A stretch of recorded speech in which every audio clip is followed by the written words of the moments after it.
Sometimes a man must choose between his honor and his survival.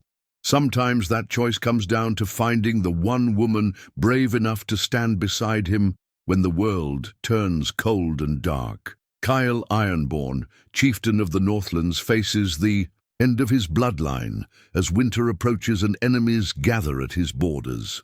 With his people losing faith and the gods silent, he makes a desperate choice. He claims Elin, a blacksmith's daughter who breaks chains with her bare hands and fears no man when he roars the ancient words that bind them. By winter you'll birth my children. She doesn't run. She accepts, but Elin has her own secrets, and her reasons for saying yes will change everything. What happens when two people with nothing left to lose decide to fight for something worth saving? Before we jump back in, tell us where you're tuning in from, and if this story touches you, make sure you're subscribed because tomorrow I've saved something extra special for you. The great hall of Ironhold stretched before Kael like a cavern carved from stone and memory. Massive timber beams, darkened by centuries of hearth smoke, supported a ceiling that disappeared into shadows. Along the walls hung the weapons of his forebears, axes that had split enemy shields, swords that had drunk deep of southern blood, and spears that had never known retreat. But it was the banner that commanded attention. Hanging behind the high seat where his father once sat, and his grandfather before him, the raven banner of Clan Ironborn bore the family crest. A black raven, clutching a broken chain in its talons, wings spread against a field of winter white. The fabric had seen better days.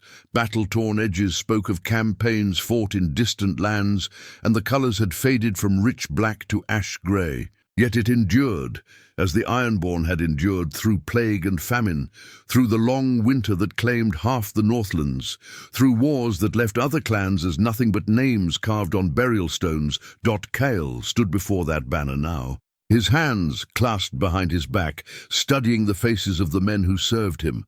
These were not the soft courtiers of southern kingdoms, but warriors forged in the crucible of endless winter. Their faces bore scars earned in defense of clan and kinfolk. Their eyes held the steady gaze of men who had looked death in the face and found it wanting. "The passes will close within the moon's turn," said Bjorn One Eye, his gruff voice carrying the authority of 30 winters spent ranging the borders. The old scout bore a jagged scar where his left eye had been, a gift from a southern raider's blade. "The enemy knows this. If they mean to move against us, it will be soon." Kael nodded slowly. Bjorn had served his father faithfully, and his counsel had kept the clan alive through darker times than these. But faith and counsel could not change the harsh mathematics of survival. Without an heir, without the continuation of the bloodline, all their struggles would mean nothing. The curse that had claimed his brothers would claim him too, and with his death, the ancient compact that bound the clans would shatter like ice in spring thaw. "How many do they bring?" Kael asked, though he suspected he already knew the answer. "More than we can field," Bjorn replied without hesitation. "Thorvald the Red has called in old debts. The southern clans ride with him now, and word comes of sellswords from across the narrow sea. They smell weakness, my lord. They think the curse has made us ripe for the taking." The curse. Always it came back to that. 3 generations ago, Kael's great-grandfather had broken an oath sworn before the old gods. The price had been steep. No male child of his line would see his 40th winter unless the bloodline continued. Kael's grandfather had sired 7 sons, but only 1 survived to manhood. Kael's father had managed 3, Kael himself and his 2 younger brothers. Now only Kael remained, and his 29th winter was already upon him. "The seers speak truly then," said Haldor Irontooth, the clan's war leader. His massive frame filled the chair beside the hearth, and his voice rumbled like distant thunder. "The gods demand their due. Without an heir, we are finished." Kael finished the thought that no man dared speak aloud. "I know this, old friend. The question is not whether I must take a wife, but whom." The silence that followed was heavy with unspoken truths. Every man in that hall knew the names that had been whispered in recent weeks. Astrid of the Ice Shore, daughter of a minor chieftain, beautiful as fresh snow, but with a mind as sharp as winter wind. Sigrid the Golden, whose dowry could purchase enough steel to outfit 100 warriors. Thora Stormborn, whose clan controlled the richest fishing grounds in the north. All noble-born, all acceptable to the traditions that governed such matters. All political alliances that would strengthen the clan's position in the coming storm.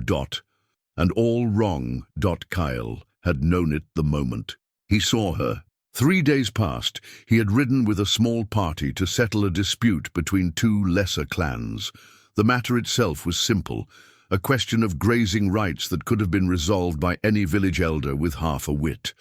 But clan law demanded the presence of a chieftain, and so he had gone. The forge had been blazing in the morning light, sending sparks dancing like fireflies against the pale sky. The sound of hammer on steel rang out in steady rhythm, and Kael had followed that sound, expecting to find the smith hard at work. Instead, he had found her.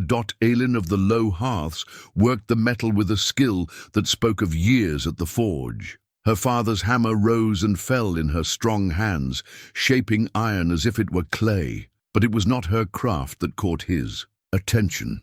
It was the way she moved, the set of her shoulders, the fierce concentration in her dark eyes. When she finally looked up and saw him watching, she had not lowered her gaze or offered the deference due his rank. Instead, she had set down her hammer and met his stare with one of her own. "You're staring," she had said simply. "I am," he had replied. That should have been the end of it. A moment's diversion, nothing more.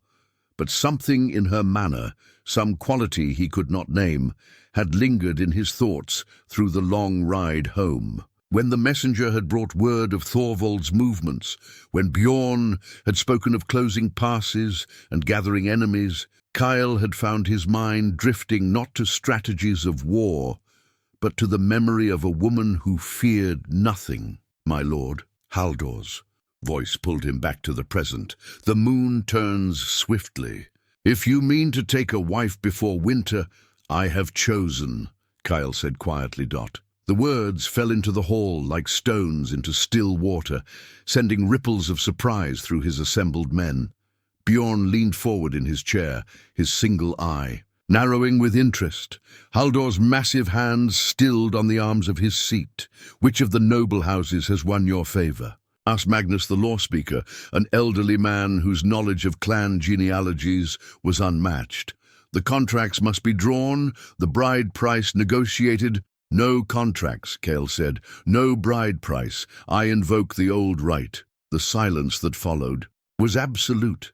The old right, the ancient law that allowed a chieftain to claim any woman of his territory as wife, regardless of her birth or station. It had not been invoked in living memory, not since the days when clan survival trumped all other considerations. In more civilized times, it was considered a relic of barbarous ancestors. But these were not civilized times. "My lord," Magnus said carefully, "the old right carries obligations as well as privileges. The woman may refuse, and if she does, she will not refuse," Kael said with certainty he did not entirely feel. "Who?" Bjorn asked bluntly. "Who have you chosen?" Kael turned to face his men fully, his decision made. In the flickering firelight, the raven banner seemed to stir with life, as if approving his choice. "Elin of the low hearths," he said, "daughter of Gunnar the smith." The reaction was immediate and predictable. Haldor's jaw dropped open. Magnus sputtered protests about precedent and propriety. Even Bjorn, who rarely showed surprise, raised his remaining eyebrow to his hairline. "A blacksmith's daughter." Haldor's voice carried disbelief. "My lord, think of what this means. The other clans will see strength," Kael said firmly. "They will see a chieftain who trusts in his own judgment rather than bowing to their expectations. They will see a leader who chooses his own path. They will see madness." Magnus muttered, but quietly enough that it might have been mistaken for something else. Kael walked to the great hearth, where the fire burned with steady warmth. The flames reminded him of the forge, of sparks dancing. In morning light, of hands that shaped iron without fear. "Send riders," he commanded. "Summon the girl to Ironhold. Tell her," he paused, considering his words. "Tell her that Kael Ironborn would speak with her on a matter of great importance. And if she refuses to come?" Bjorn asked. Kael smiled, the expression holding no warmth. "Then we will ride to her." As his men dispersed to carry out his commands, Kael remained by the fire, staring into the dancing flames. Somewhere in those depths, he thought he glimpsed the future, a woman's face, proud and unafraid, eyes that held secrets deeper than winter lakes. The curse that had claimed his brothers whispered at the edges of his thoughts, but for the first time in years, he felt something stronger than despair. He felt hope. The raven banner stirred in an unfelt breeze, and Kael could almost hear his father's voice carried on the wind. "Sometimes, my son, the greatest victories come not from following the expected path, but from having the courage to forge a new one." Outside, the first snows of winter began to fall, but within the great hall of Ironhold, plans were being made that would shake the foundations of the Northlands. The last son of a cursed bloodline had made his choice, and come morning, nothing would ever be the same. The messenger returned at dawn, his horse lathered with sweat despite the bitter cold. Kael stood in the courtyard as the man dismounted, noting the tension in his shoulders, the way his eyes avoided direct contact. "Bad news, then?" "She refused," the messenger said without preamble. "The smith's daughter," she said. He swallowed hard. "She said if the chieftain wants to speak with her, he can come to her forge like any other man seeking work." Haldor spat. "Into the snow, insolent whelp. Shall I ready the men, my lord?" But Kael found himself smiling. Of course she had refused. A woman who feared nothing would not be summoned like a servant. "Ready my horse," he said. "We ride within the hour." The journey to the low hearths took half a day through winding mountain paths. Kael rode with 20 men, enough to show respect for the old customs, not so many as to appear threatening. The settlement was small, perhaps 50 families clustered, around a natural hot spring that kept the worst of winter at bay. Smoke rose from forged chimneys, and the sound of hammer on anvil echoed across the snow-covered roofs. They found Elin exactly where Kael had first seen her, working iron in her father's forge. But this time was different. This time, iron shackles bound her wrists. Gunnar the smith stood beside his anvil, his face grey with shame and fear. "My lord," he began, but Kael raised a hand for silence.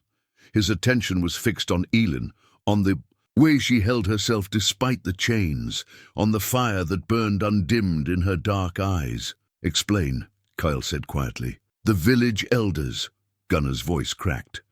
"They said she had brought dishonor to us all by refusing your summons. They said if she would not go willingly, she would go in chains." Elin laughed, the sound sharp as broken glass. "Chains forged by my own hand, no less. They thought iron would make me meek." She raised her bound wrists, and Kael saw something that made his breath catch.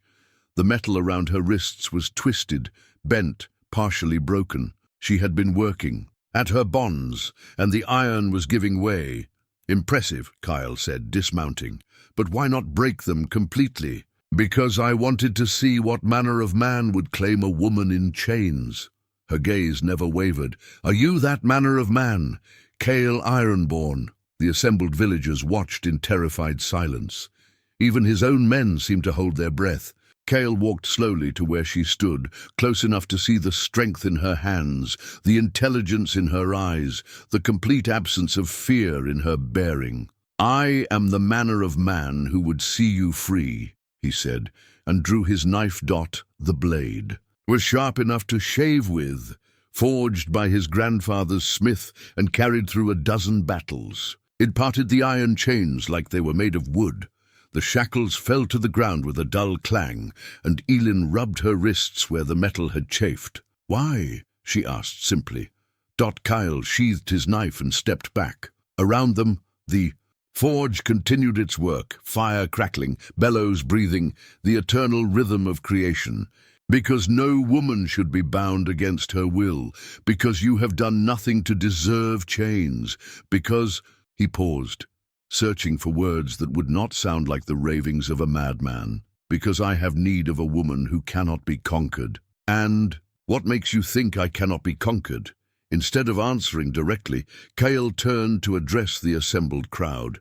His voice carried across the settlement, reaching every ear, carrying the weight of absolute authority. "I am Kael Ironborn, son of Ragnar, grandson of Eric the Bold, last heir of the blood that has ruled these lands since the gods walked among men." His words echoed off the surrounding cliffs. "By right of blood and blade, by the old laws that governed our ancestors, I claim Elin, daughter of Gunnar, as my wife and the mother of my heirs."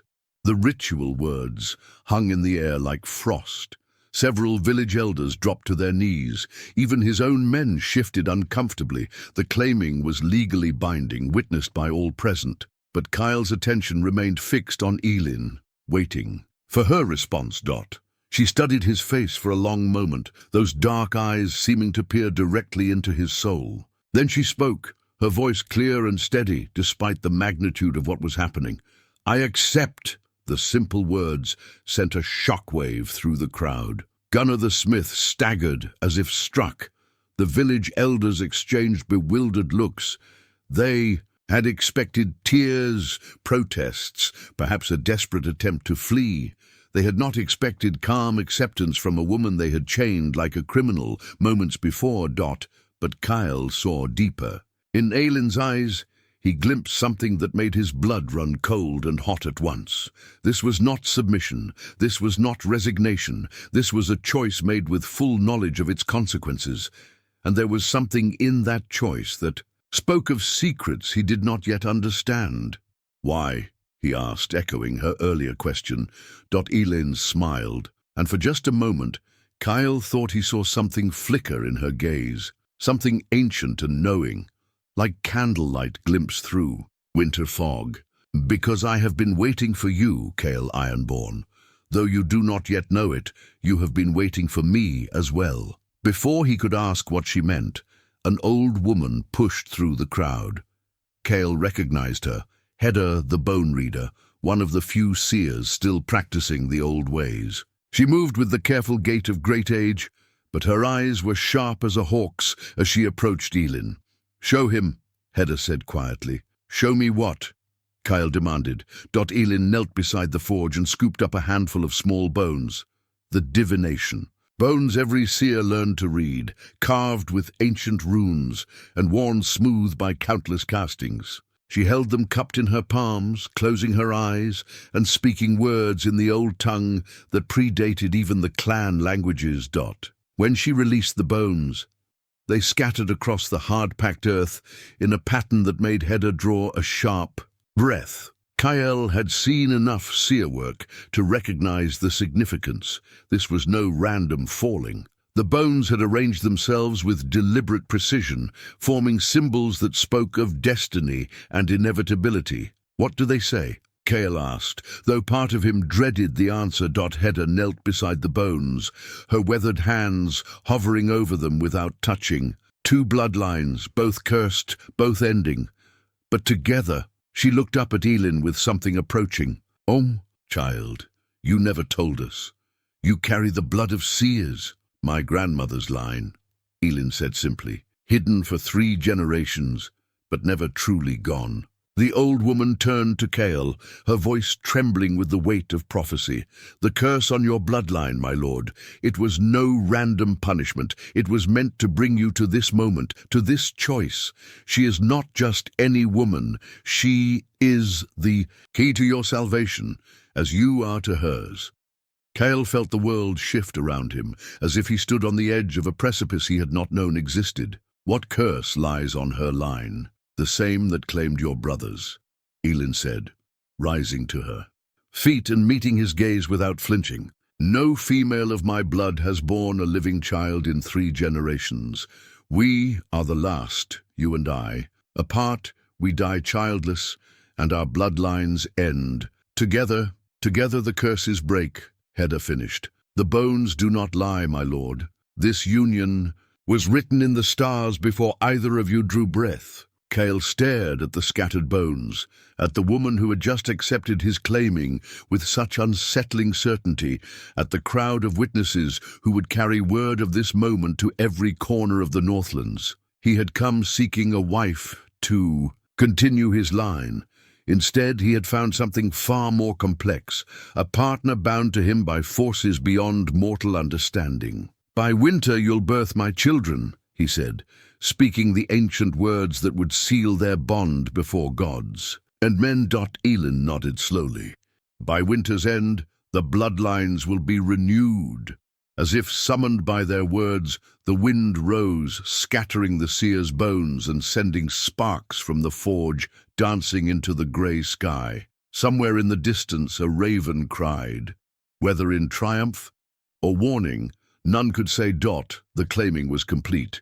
The die was cast, and in the growing darkness of a winter afternoon, 2 people bound by curses older than memory began the journey that would either save them both or destroy everything they held dear. The journey back to Ironhold passed in contemplative silence. Elin rode beside Kael on a mare borrowed from her father's stable, her few possessions bundled in a travelling pack that spoke of a life lived simply. She had said farewell to Gunnar with dry eyes and firm words, though Kael had noticed the way. The old smith's hands trembled as he blessed his daughter's path. "You could have warned me," Kael said, as they crested the final ridge and Ironhold came into view below them. The fortress looked like something carved from the mountain itself, its black stone walls rising seamlessly from the granite cliffs. "Would it have changed your choice?" Elin asked. Kael considered this. The practical answer was no. He had needed a wife, and prophecy or not, Elin possessed qualities that would serve the clan well, but the deeper truth was more complex. Knowing that their union was written in destiny rather than chosen freely unsettled him in ways he could not fully name. "Perhaps not," he admitted, "but I prefer to walk into storms with my eyes open. And I prefer not to speak of ancient curses until I know a man's character." She turned in her saddle to study his profile. "Tell me, would you have freed me from those chains if the bones had revealed nothing?" "Yes." The certainty in his voice surprised them both.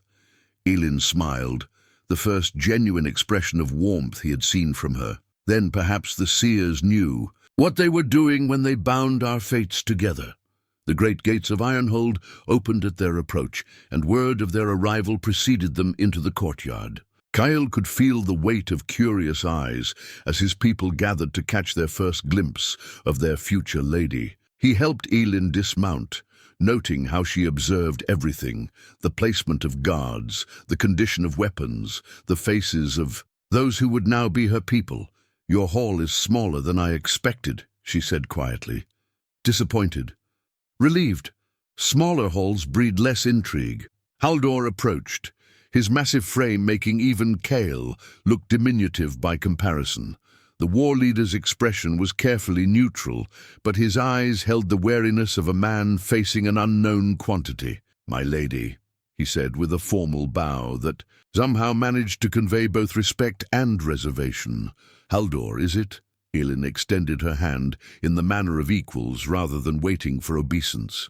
"I've heard tales of your battles with the southern reavers. They say you once held the Narrows alone against 100 men. The big man's eyebrows rose in surprise. 50 men, my lady, and I was not alone. I had good steel and better ground. Modest as well as brave. The stories did not mention that."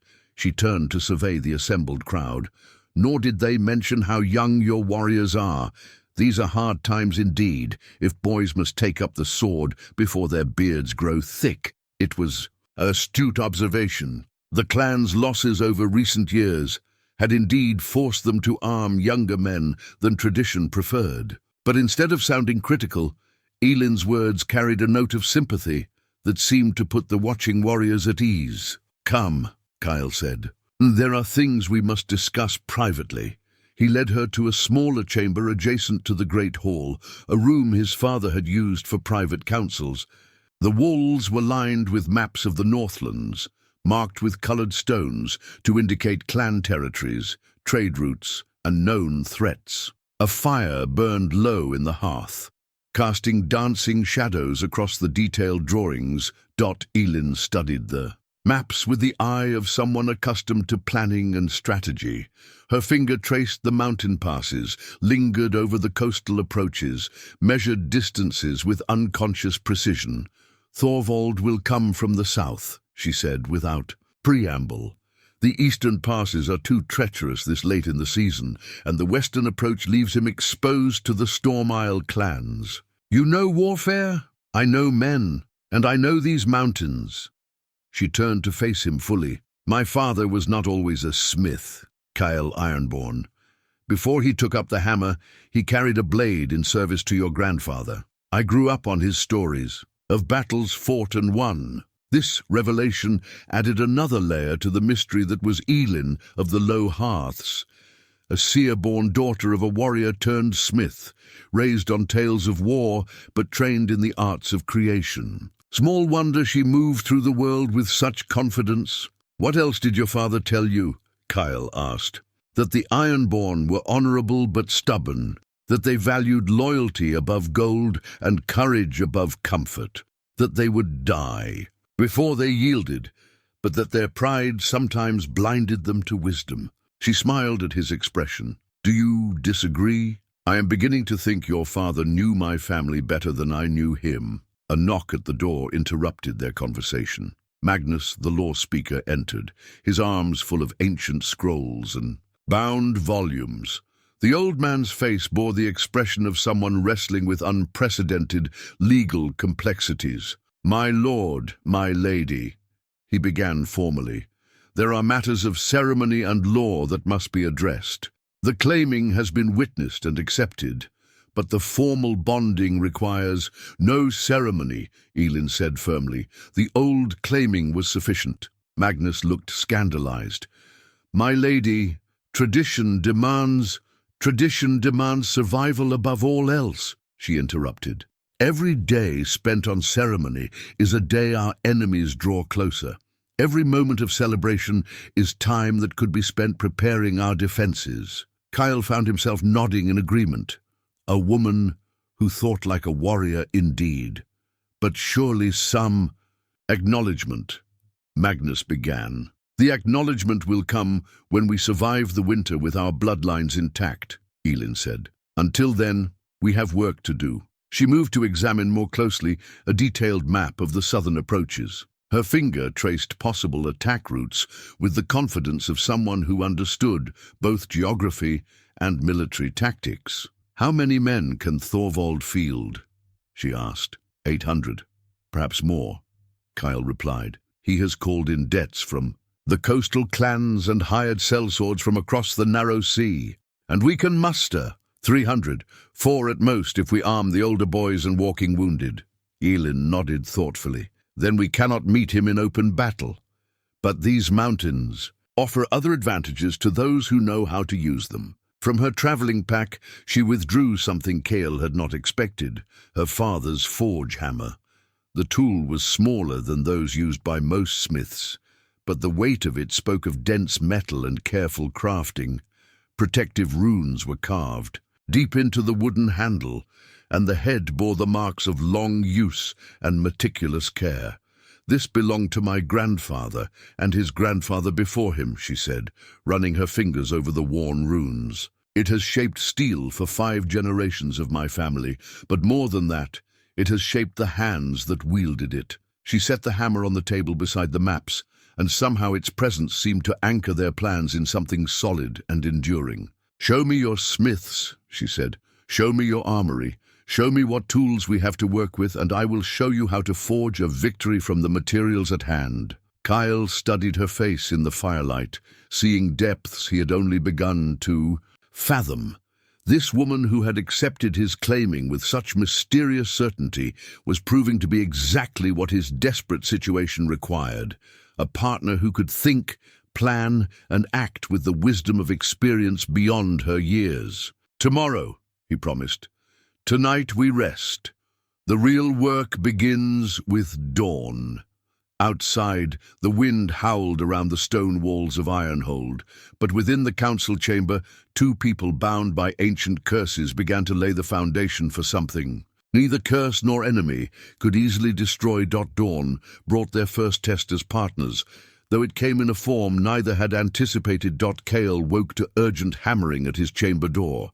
Bjorn's voice carried the edge of crisis.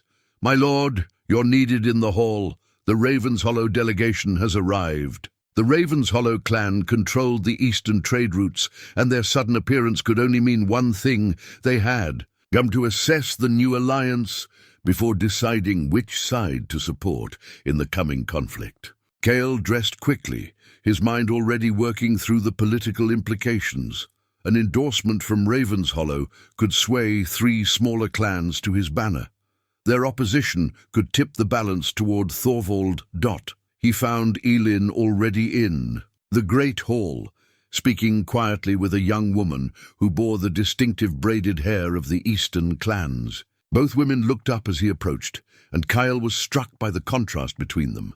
His wife-to-be in her simple traveling clothes, and the visitor draped in furs that spoke of wealth and status. "Kael Ironborn," the visitor said, rising with fluid grace. "I am Astrid of Ravenshollow, sent to speak for my father in matters of mutual concern." Kael knew the name.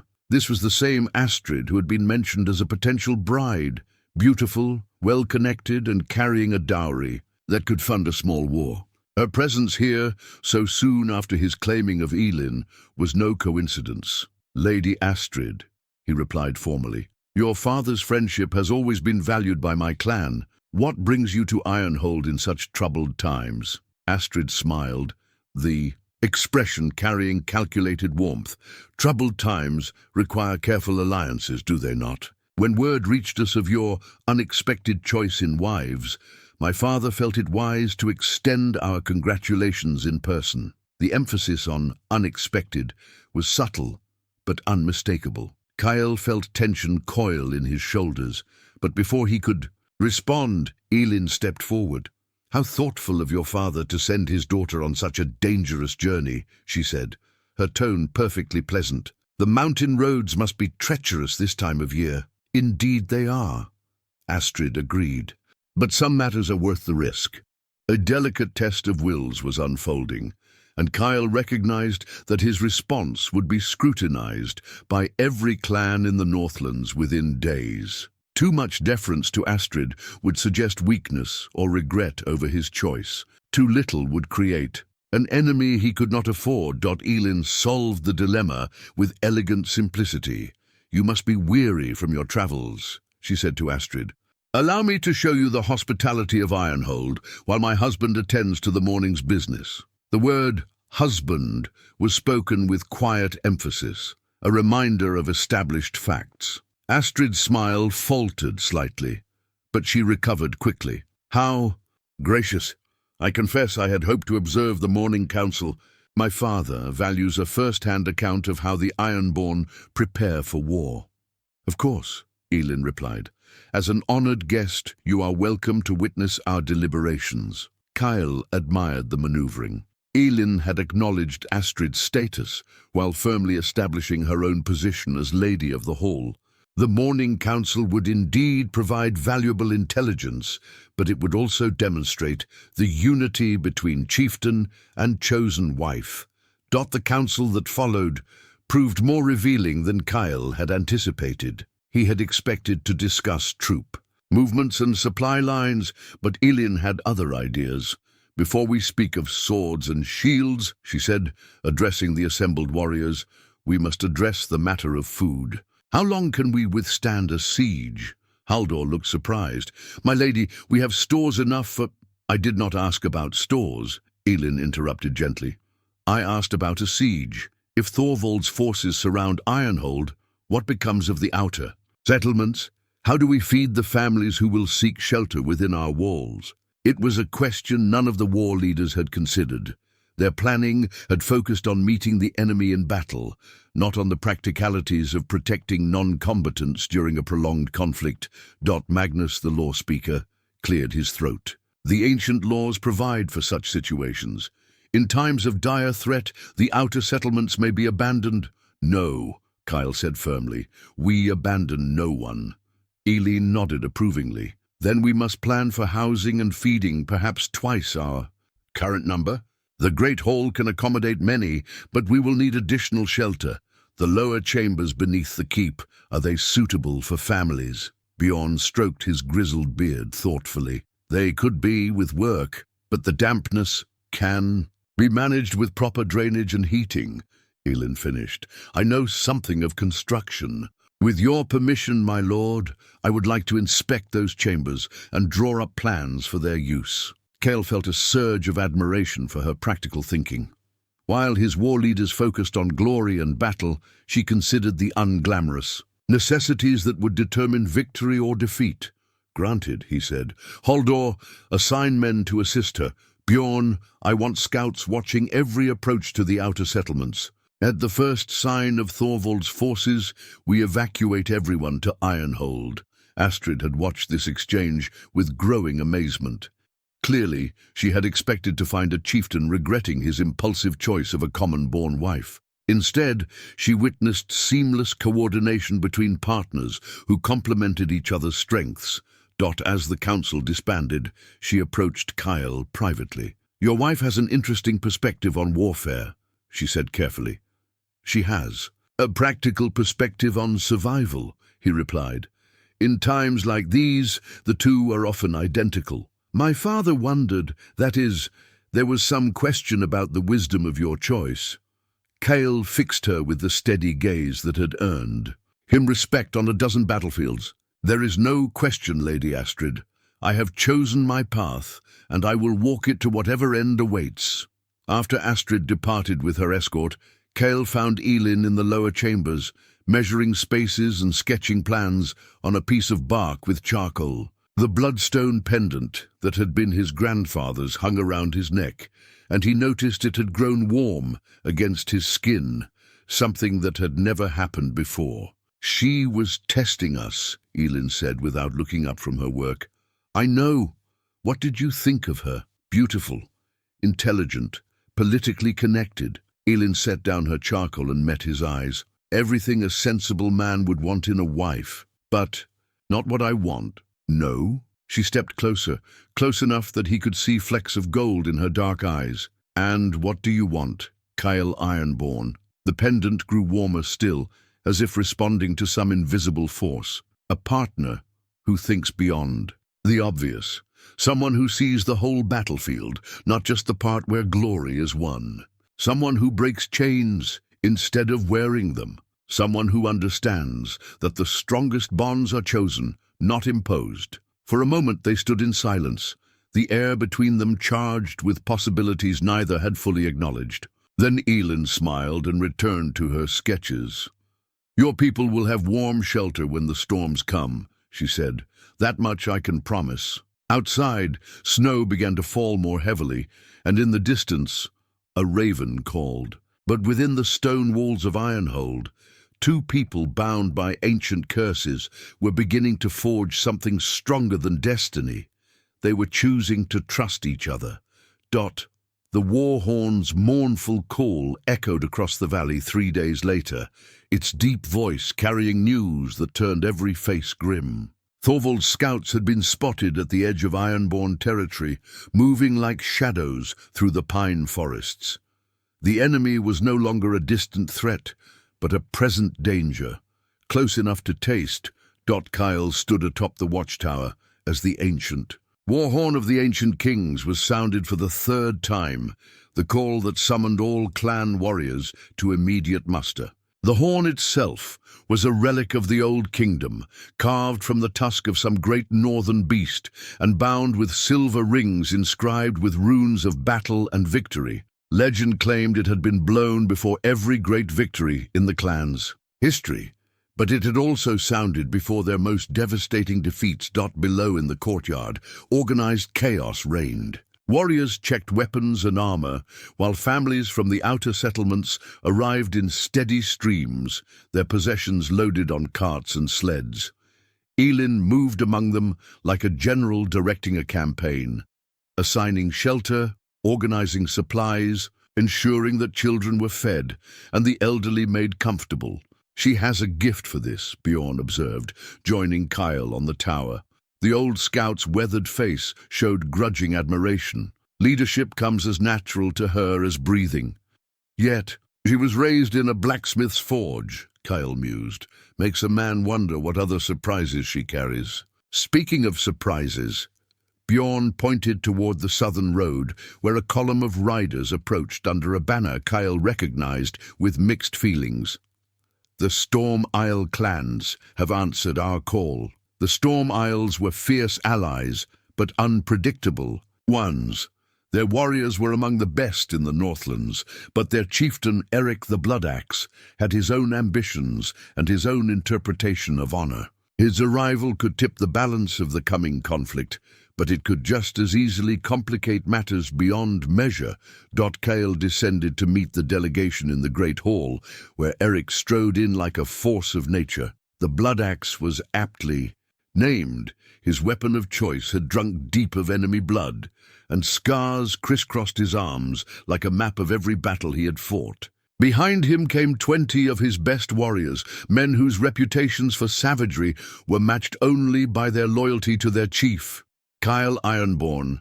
Eric's voice boomed across the hall. "I hear you've taken a wife. About time. I was beginning to think you preferred the company of your sword to that of a woman." Despite the circumstances, Kael found himself smiling. Eric's crude humor was as legendary as his battle skills, and his presence here meant the Storm Isle warriors would stand, with Ironborn against Thorvald's forces. "Eric Bloodaxe," Kael replied formally. "Your blade is welcome in these halls. My blade goes where it's needed most, and from what I hear, you'll be needing all the help you can get." Eric's gaze swept the hall, taking in the preparations for siege. The families huddled in corners, the tension that seemed to emanate from the very stones. "Where is this wife of yours? I would meet the woman brave enough to marry into the cursed bloodline." Before Kael could respond, Elin emerged from the crowd of refugees, her simple dress marking her as clearly common-born among the gathered nobility. Eric's eyebrows rose in surprise. He had obviously expected someone more in keeping with traditional alliances. "Lady Elin," Kael said formally, "may I present Eric the Bloodaxe, chieftain of the Storm Isles." Elin studied the newcomer with the same measuring gaze she had used on everyone she met. Eric was not a subtle man. Everything about him proclaimed violence barely held in check, from his scarred hands to the way he stood ready to draw steel at the slightest provocation. "The Bloodaxe," she said thoughtfully. "I have heard the name. They say you once held the Serpent's Pass alone against 50 men.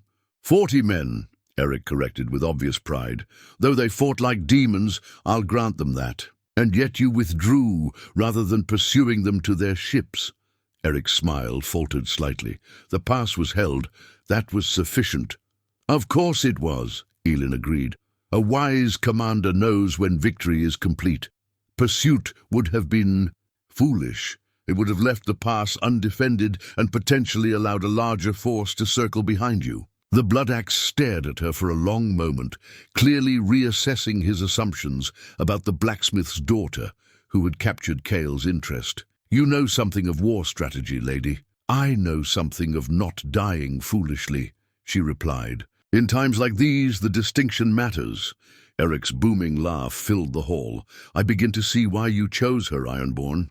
Beauty fades, but brains last until the grave." "Speaking of brains," Elin said, turning to address both chieftains, "we need to discuss the enemy's likely approach. I've been studying the maps, and there are troubling possibilities we haven't considered." She led them to the council chamber, where her rough sketches had been expanded into detailed, tactical diagrams.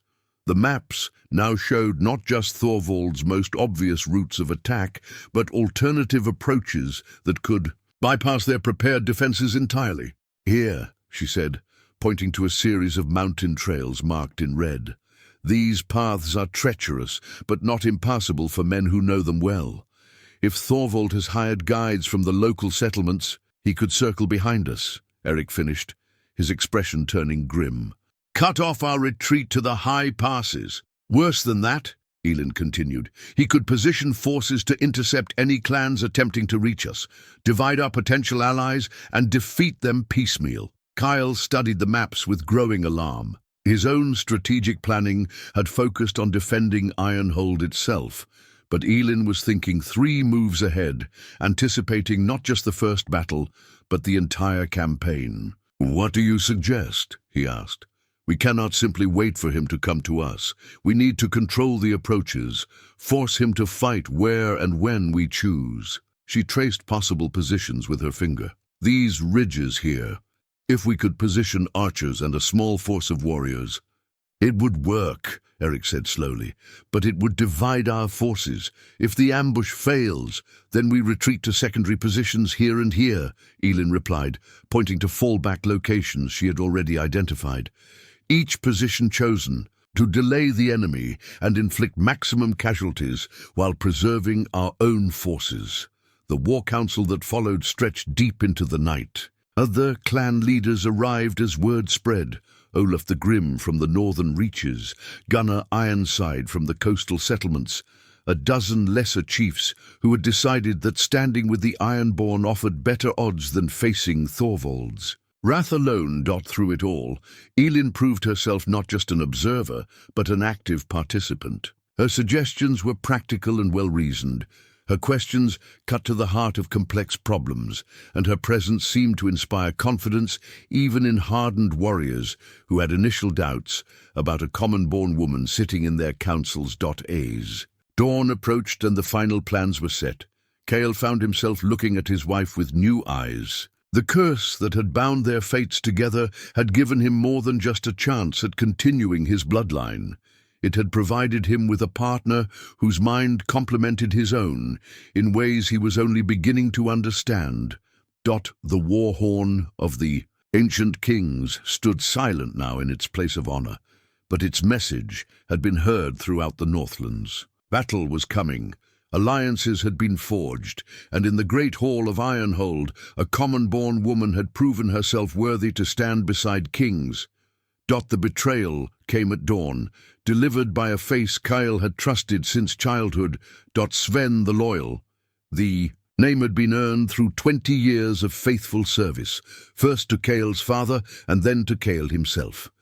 He served as quartermaster, responsible for supplies and provisions, a position that required absolute trust. When he approached Kael's chamber with urgent news, there was no reason to suspect treachery. "My lord," Sven said, his voice carrying the familiar tone of respectful urgency. "The grain stores. There's been a problem.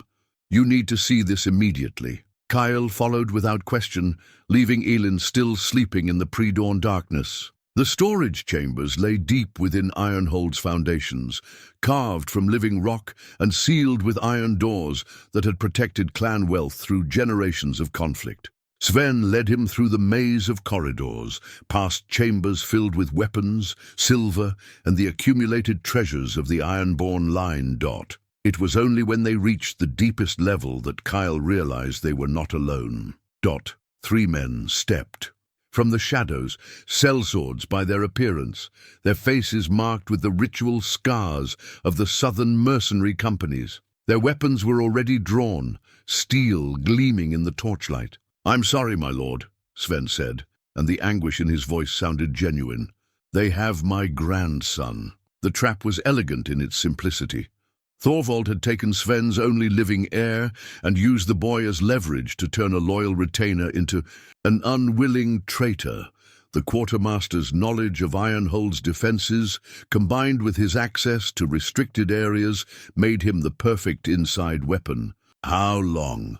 Kael asked quietly, his hand moving slowly toward his sword hilt. 3 days, Sven replied, "since the night after your claiming." They said if I didn't help them, they would send me my grandson's head. Kael understood. Any father or grandfather would make the same choice when faced with such stakes. But understanding did not change the reality of their situation. He was trapped in the deepest part of his own fortress, facing armed enemies with only a traitor for company.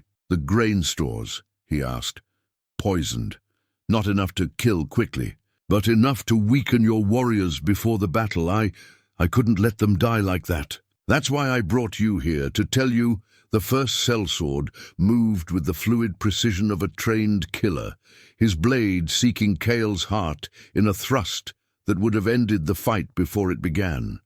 But 29 winters of survival had honed Kael's reflexes to razor sharpness. He twisted aside, drew steel in the same motion, and opened the man's throat with a backhanded cut that sent blood streaming across the ancient stones. The remaining two attacked together, their coordination speaking of experience, fighting as a team.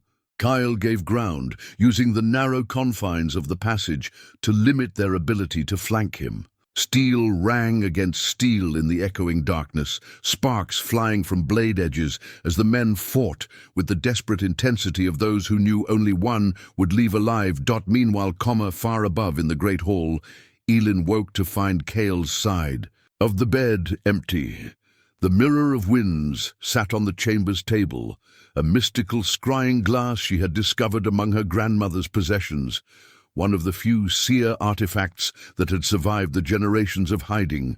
In its surface, distant events played out like scenes from a nightmare. She saw Thorvald's main force approaching through the mountain passes, but that was expected. What chilled her blood was the sight of secondary forces moving through the hidden paths she had identified, paths that should have been watched, positions that should have been defended. The enemy was already inside their perimeter, and worse yet, she could see the smoke rising from what looked like poisoned grain stores. But most terrifying of all was the vision of Kael, trapped and fighting for his life in the depths of his own stronghold. Elin dressed quickly, her mind racing through possibilities. She could raise the alarm, send warriors to search for their missing chieftain, but that would take time they might not have. Instead, she chose a different path, one that would require her to embrace abilities she had spent years keeping hidden. The seer sight that ran in her bloodline was more than simple prophecy. In moments of extreme need, it could become a weapon, allowing her to perceive not just what was, but what could be, to see the threads of possibility and choose which future would come to pass. She placed her hands on the mirror of winds and opened her mind to the currents of fate that swirled around them all. The images that flowed through the glass showed her Sven's grandson, held prisoner in a camp just beyond the clan borders. They showed her the sellsword's planned escape route. Most importantly, they showed her the one path that led to Kael's survival. In the depths below, Kael faced the final sellsword, a man whose skill nearly matched his own. The warrior was faster than his dead companions, his blade work speaking of training in the Eastern fighting schools, where speed mattered more than strength. Blood ran from cuts on Kael's arms and shoulder, and he could feel his strength beginning to ebb. That was when Elin's voice echoed through the stone corridors, somehow carrying clearly despite the distance and barriers between them. Duck left now. Kael obeyed without question, dropping low as the sellsword's blade whistled through the space where his head had been. In the same motion, he drove his own weapon up and forward, finding the gap between chest plates and ending the fight with a thrust that pierced the man's heart. Sven stood against the wall, weeping openly for his betrayal and his grandson's fate. But when Kael looked at the old quartermaster, he saw not an enemy, but a victim of Thorvald's ruthless methods. "Your grandson lives," Kael said quietly, "but not where they told you. The enemy moved him 2 days ago, deeper into the mountains. There is still time to save him." Hope flickered in Sven's eyes. "My lord, how can you know?" "Because my wife sees farther than most," Kael replied, "and because Thorvald made one critical error. He underestimated what lengths we will go to protect our own." They climbed through the levels of Ironhold together, emerging into a fortress in controlled chaos. Word of the poisoned grain had spread, but Elin had already organized alternative food sources and begun the process of testing all remaining supplies. The Mirror of Winds had shown her which stores were safe and which had been contaminated, allowing the clan to avoid the weakening effects Thorvald had planned. But the day's revelations had changed everything. The enemy was closer than anticipated, their methods more ruthless than expected, and the battle that was coming would test not just their military strength, but their ability to trust each other when trust seemed like a luxury they could not afford.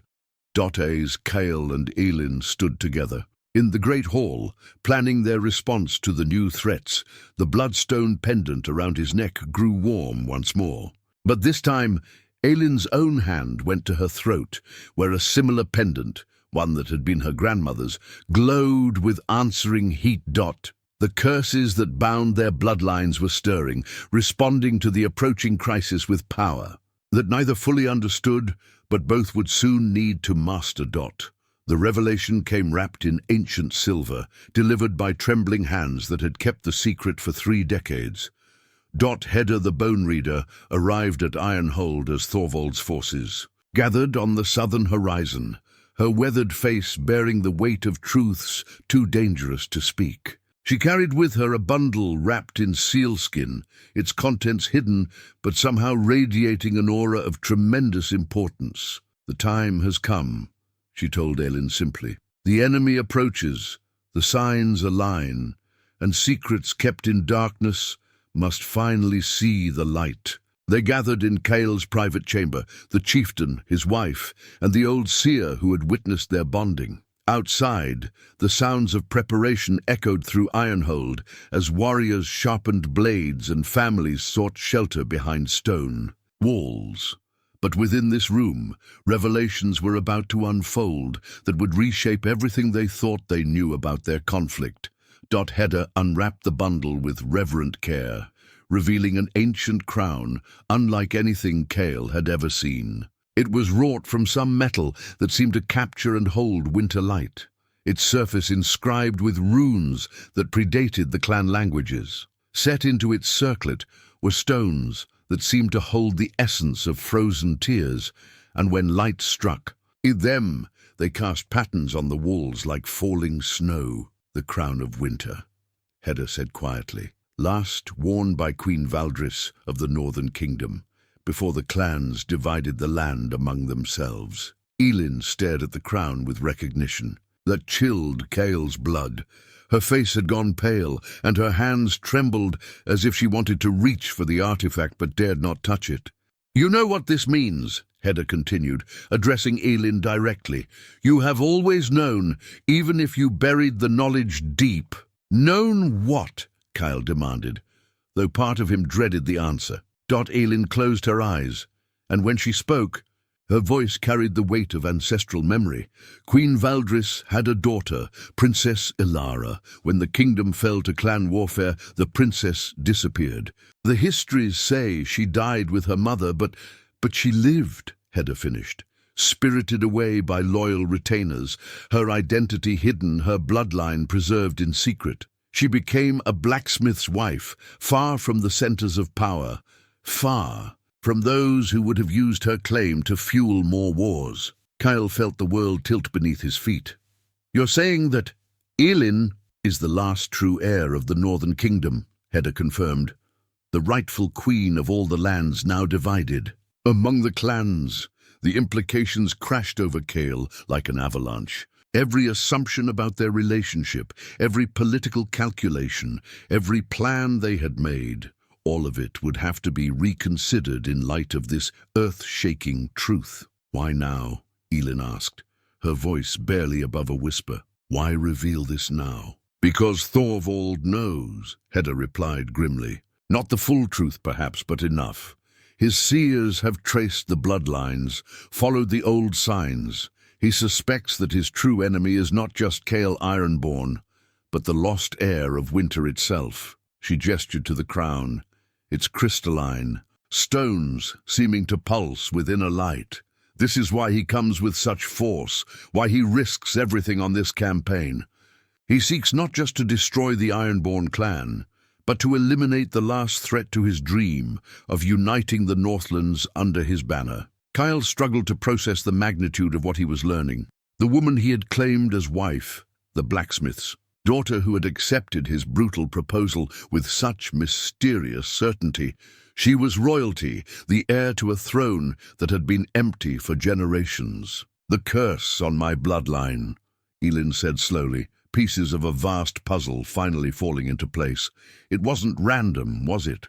It was meant to ensure that the royal line would only continue when united with the strongest of the clan bloodlines." Kael finished, understanding dawning like a terrible sunrise. The Ironborn curse, the prohibition on my line continuing without the proper wife. Their complementary spells, designed to create this moment, Hedda confirmed. To ensure that when the kingdom's greatest crisis came, its defenders would be bound together by bonds stronger than politics or convenience. Love forged in the crucible of necessity. Power united across bloodlines that have been enemies for 3 generations.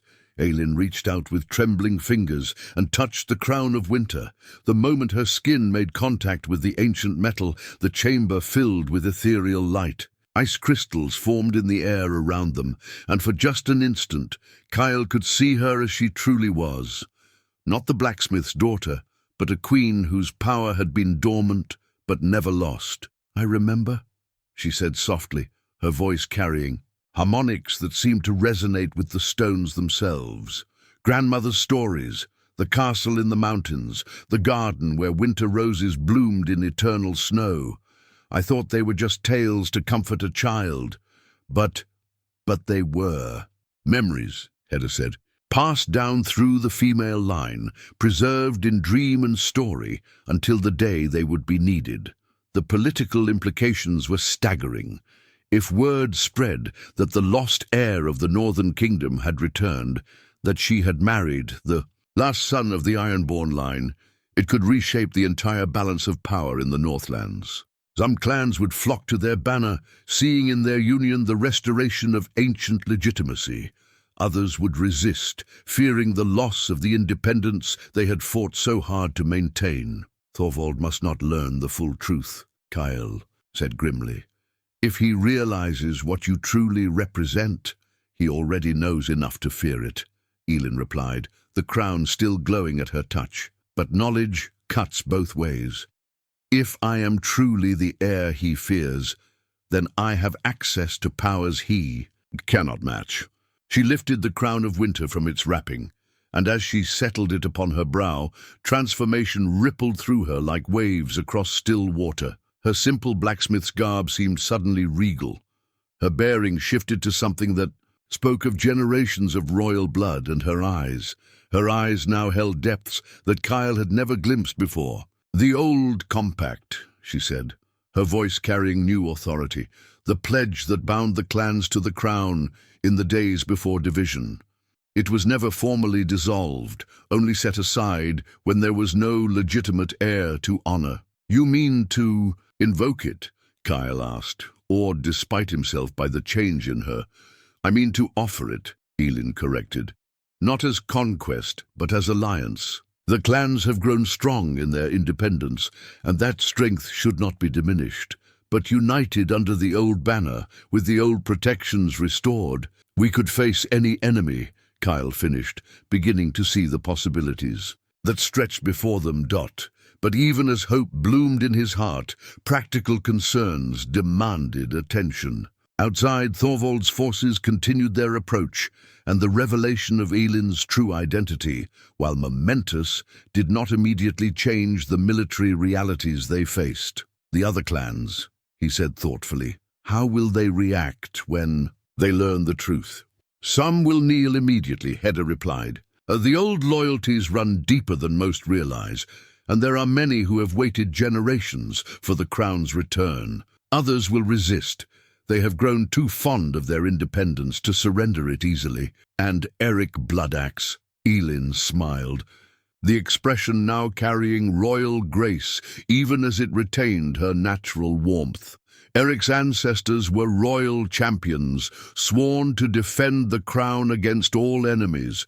If I understand his character correctly, the opportunity to reclaim that honor will appeal to him greatly. The crown of winter continued to glow upon her brow, its light seeming to strengthen as she grew more comfortable with the weight of her true identity. But Kael could see that this transformation, miraculous as it was, came with its own burdens. The woman he had claimed as wife was still there beneath the royal bearing, but she was also something more, something that would reshape not just their personal relationship, but the fate of every soul in the Northlands. "By winter you'll birth my children," he had roared at their first meeting, speaking words whose true significance he could never have imagined.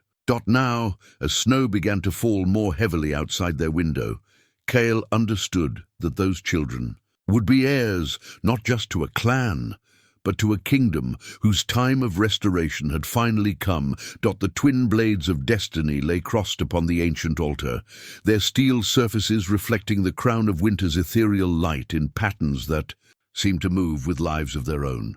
Kael had never seen the legendary weapons before. They had been sealed away in the deepest vaults of Ironhold for 3 generations, waiting for the moment when they would be needed to defend more than just a single clan. They were forged for Queen Valdris and her consort, Hedda explained as she carefully lifted each blade. Crafted by the greatest smiths of the Old Kingdom, blessed by seers, and tempered in waters that fell as snow upon the highest peaks. Legend says they can only be wielded by souls, bound together by destiny itself. Elin reached for the smaller of the 2 blades, her movements guided by instincts she was only beginning to understand. The moment her fingers closed around the hilt, runes along the fuller blazed to life with silver fire. The sword seemed weightless in her grasp, perfectly balanced, as if it had been made specifically for her hand. Kael lifted the companion blade and immediately understood why the weapons were called Destiny's twins. Power flowed between the swords like a current, and he could feel Elin's presence through the steel as clearly as if she were touching him directly. When he moved the blade in a practice cut, her sword moved in perfect harmony, their edges tracing patterns that complemented each other in ways that defied explanation. They respond to unity, Hedda observed with satisfaction. In the hands of bonded souls, they become more than mere weapons. They become instruments of fate itself. Outside, the final preparations for battle reached their crescendo. Word had spread through the allied clans about Elin's true identity, and the reactions had been as varied as Hedda had predicted. The Storm Isle warriors had knelt immediately. When Eric Bloodaxe proclaimed his ancient oath of loyalty to the crown, the northern clans had followed suit, their aged chieftains remembering stories their grandfathers had told of the kingdom's golden age. But not all had embraced the revelation.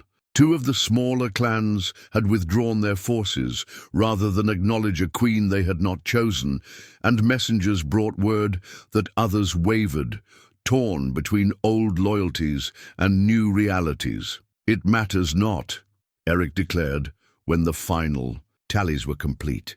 "Those who stand with us do so from conviction. Those who do not would have proven unreliable in any case."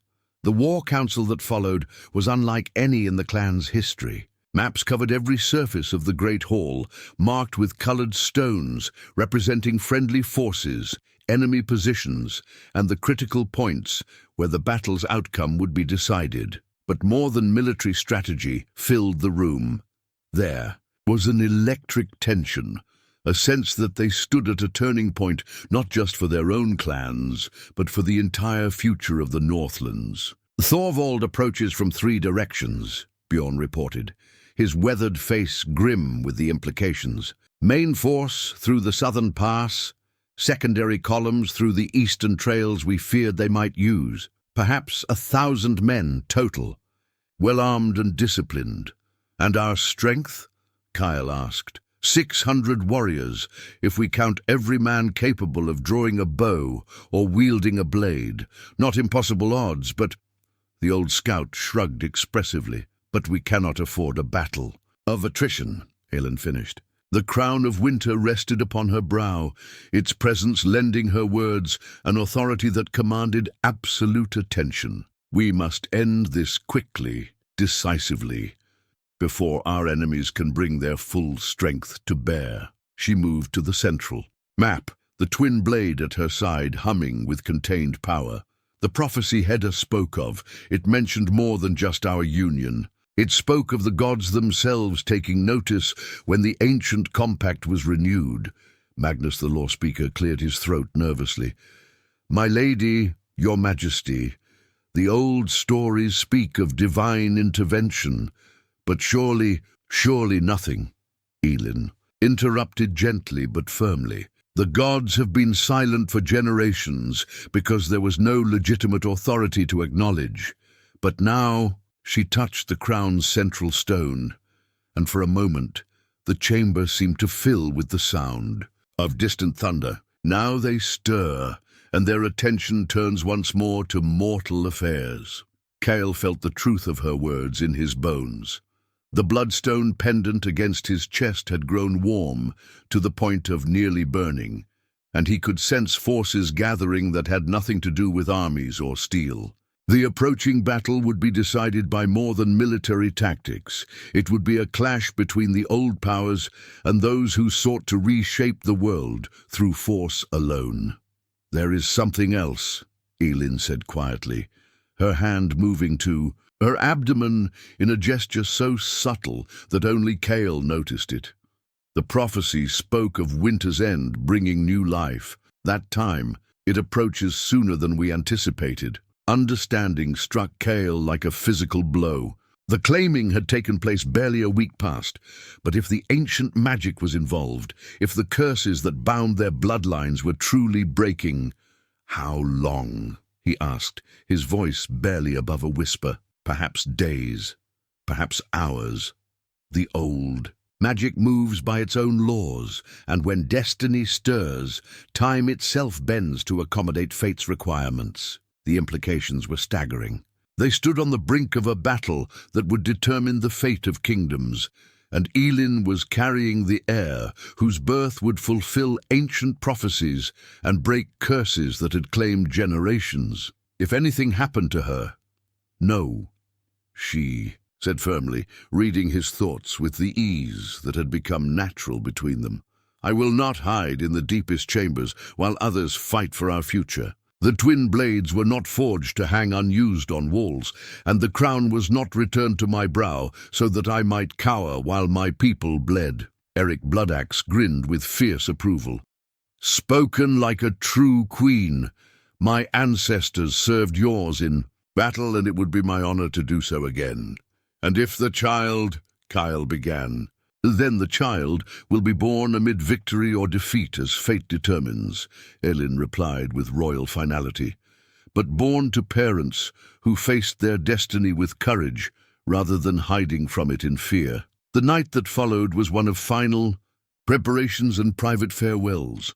Warriors sharpened weapons that might taste blood for the last time.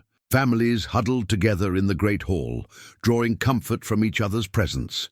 And in the highest tower of Ironhold, two people bound by love and prophecy stood together, watching the enemy's distant fires. "Do you regret it?" Kael asked. As dawn approached, "The life you might have lived if the truth had remained hidden." Elin considered the question seriously. Her fingers intertwined with his as they leaned against the stone battlement. "I regret that so many will die for the chance to restore what was lost. I regret that children will be orphaned and parents will mourn. But regret choosing this path? No.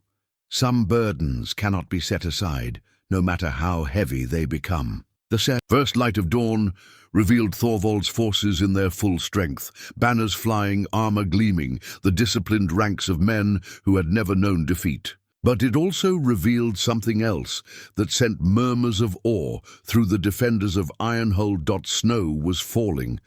though it was still weeks before the season should have turned. The flakes caught the morning light like scattered diamonds, and, where they touched the ancient stones of the fortress, they seemed to glow with inner fire.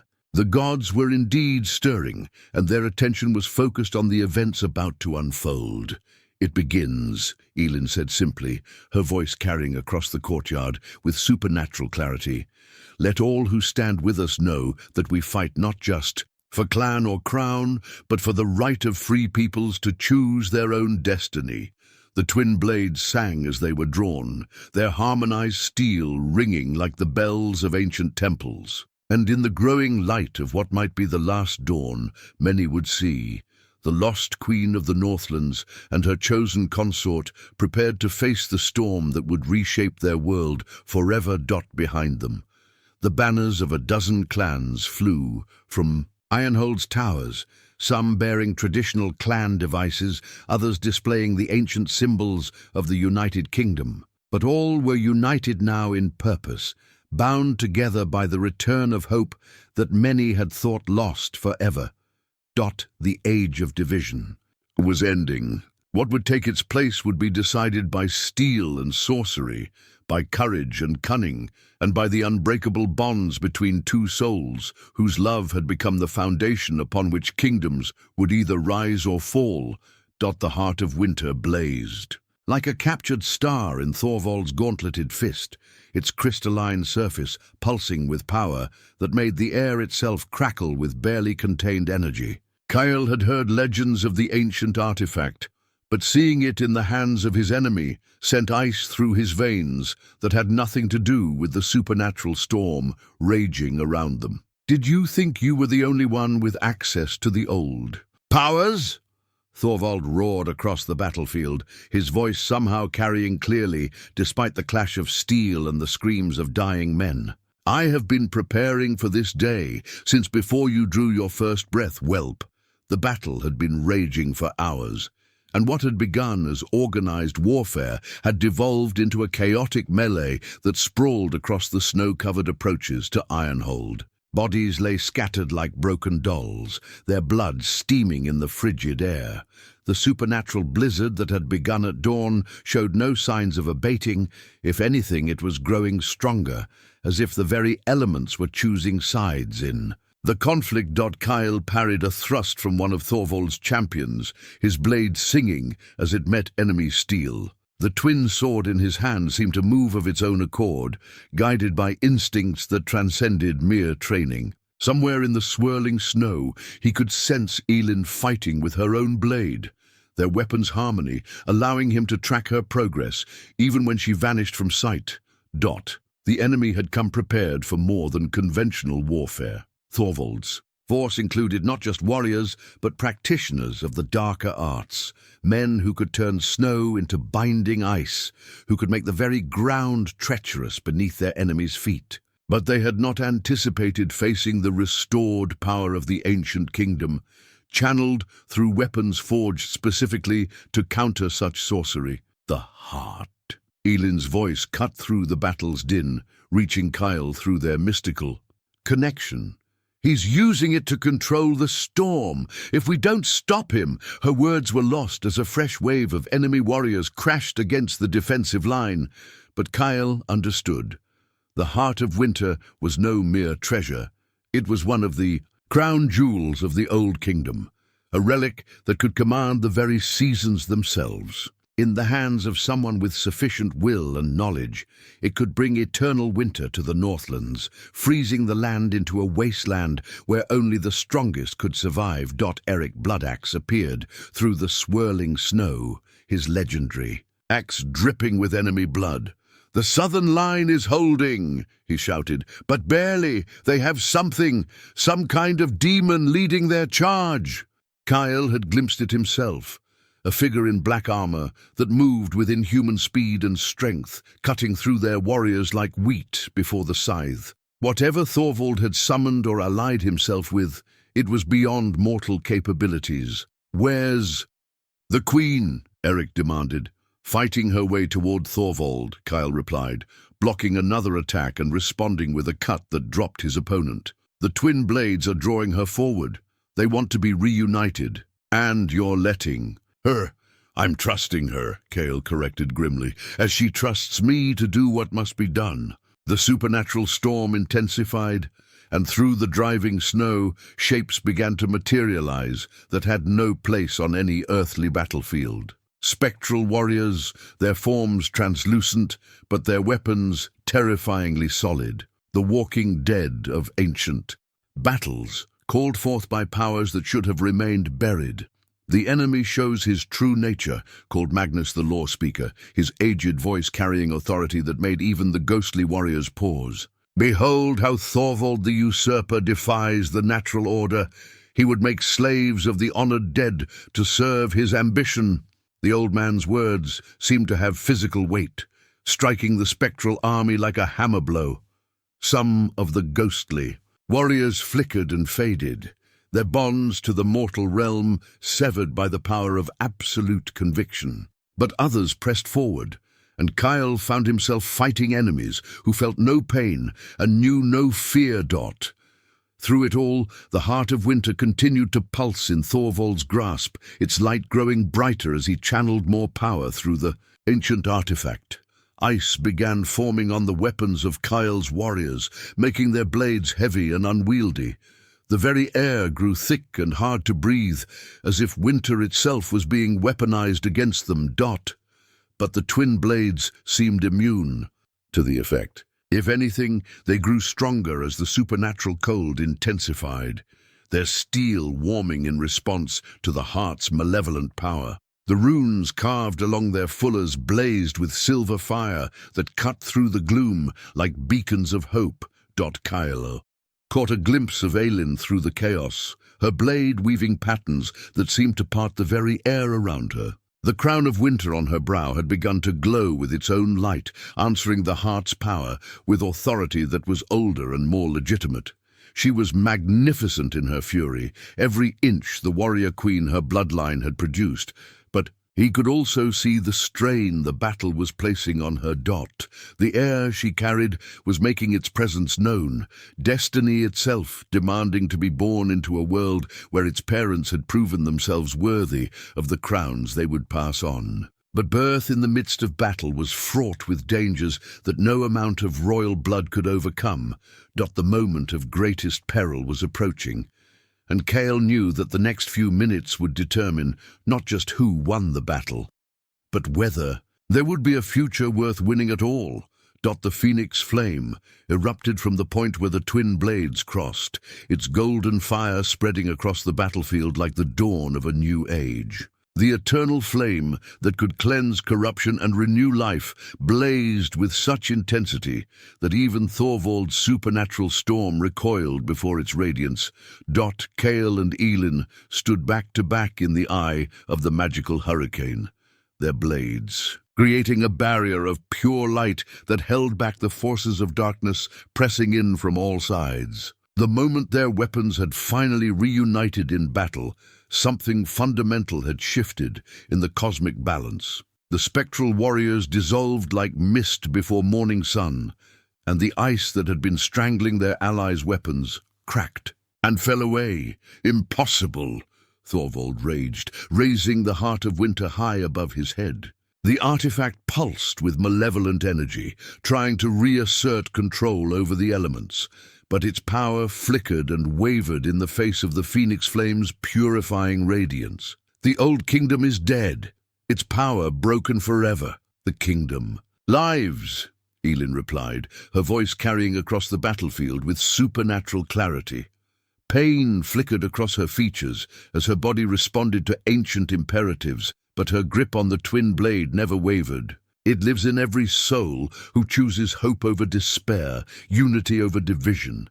It lives in the child who will be born to heal the wounds you have torn in the world's heart. The phoenix flame began to spiral outward from their position, its tendrils seeking out the wounded and dying scattered across the snow. Where the golden fire touched them, grievous injuries began to heal. Men who should have bled out from mortal wounds struggled to their feet, renewed strength flowing through their veins. The flame was selective in its mercy. Only those who fought for freedom and restoration, felt its healing touch. But Thorvald was not finished. With a roar of fury that shook the very mountains, he raised the heart of winter and spoke words in a tongue that predated human speech. The artifact responded with a pulse of power so intense that reality itself seemed to crack around its edges. The fallen god he had bound to his service, materialized fully for the first time, a being of such malevolent presence that the air itself grew thick and poisonous around it. This was no mere spirit of winter, but an entity that had once ruled over endless ice ages, that had delighted in the extinction of entire species. "You would destroy everything to rule over nothing," Kael said, understanding finally dawning. "Even if you win, there will be no kingdom left to govern. Better to rule over ashes than to kneel before false queens and cursed bloodlines," Thorvald snarled. But there was desperation in his voice now, the sound of a man who had staked everything on a single throw and felt the dice slipping from his fingers. The fallen god reached for Elin with claws that could rend the substance of reality itself. This was the moment of supreme sacrifice. She could save herself by abandoning the phoenix flame, or she could maintain the power that was healing their allies at the cost of her own life. Kael saw the choice crystallizing in her eyes and made his own decision without hesitation. He threw himself between his wife and the cosmic horror, taking the entity's claws across his chest in wounds that should have killed him instantly. But the twin blade in his hand blazed with answering fire, and instead of dying, he found himself drawing power from their mystical bond. "You cannot have her," he said through gritted teeth, his voice carrying the authority of one who spoke absolute truth. "She carries the future, and I will not let you steal hope from the world." The phoenix flame responded to his sacrifice, blazing brighter than ever before. But more than that, it began to change, taking on aspects of winter light that spoke of renewal rather than ending. This was not the harsh ice of eternal winter, but the gentle snow that prepared the earth for spring's return. Elin cried out, not in pain, but in triumph, as the child within her responded to the cosmic forces swirling around them. The heir to 2 bloodlines and a kingdom was coming into the world at the moment of maximum magical resonance, drawing power from both parents and the very elements themselves. The fallen god recoiled, its form already beginning to dissolve under the combined assault of phoenix fire and divine winter light. Ancient bindings snapped like brittle chains, and Thorvald's control over the entity shattered completely. "This is not possible," he whispered, the heart of winter dimming in his grasp. As its power source was severed, "The old magic is dead. The age of heroes is finished." "The age of heroes," Elin said, her voice growing stronger even as her body went into the final stages of labor, "is just beginning." The phoenix flame reached its crescendo, washing over the entire battlefield in waves of golden light that banished the last traces of supernatural winter. In that blazing radiance, enemies laid down their weapons, former rivals embraced as brothers, and the very stones of Ironhold seemed to sing with joy. Victory was within their grasp. But the greatest miracle was yet to come, as the flame gradually settled into a warm glow that would burn eternal in the hearts of all who witnessed it. New life prepared to enter a world that had been saved by the unbreakable bond between 2 souls who had chosen love over fear, unity over division, and hope over despair. Spring arrived early in the Northlands that year, melting the last traces of supernatural winter and bringing with it a renewal that touched more than just the changing seasons. The snows that had seemed destined to last forever gave way to green shoots pushing through thawed earth, and streams that had run frozen for generations began to sing with running water once more. Kael stood in the great hall of Ironhold, but it was a hall transformed. Where once the Raven banner had hung alone, now it shared space with the royal standard of the restored Northern Kingdom, not as conqueror over conquered, but as symbols of unity between old traditions and new possibilities. The new crown rested upon a simple wooden stand, its surface gleaming with metals reclaimed from the battlefield where the old divisions had finally died. The crown itself was a masterwork of renewal, forged from the remnants of ancient artifacts and tempered in the phoenix flame's eternal glow. The heart of winter, its malevolent power cleansed and redirected, formed the centerpiece, no longer an instrument of endless cold, but a jewel that captured the gentle beauty of snow falling on peaceful fields. Fragments of the twin blades had been woven into its structure, creating a circlet that embodied both the strength to defend and the wisdom to govern. "She grows stronger each day," Elin said softly, joining him beside the cradle that held their daughter. The child born in the crucible of cosmic conflict bore the mark of her extraordinary arrival, hair as silver as winter starlight and eyes that seemed to hold depths beyond her infant years. They had named her Valdris, after the last queen of the United Kingdom, but already she was showing signs that she would forge her own legendary path. The political transformation of the Northlands had been as remarkable as the magical one. Word of the Phoenix Flame and the restoration of legitimate rule had spread swiftly, and clan after clan had sent delegations to pledge renewed allegiance to the crown. But this was not the submission of conquered peoples. It was the willing association of free clans who recognized the benefits of unity while maintaining their cherished independence. Eric Bloodaxe had been among the first to kneel, renewing his ancestors' oath of service with tears of joy streaming down his scarred cheeks.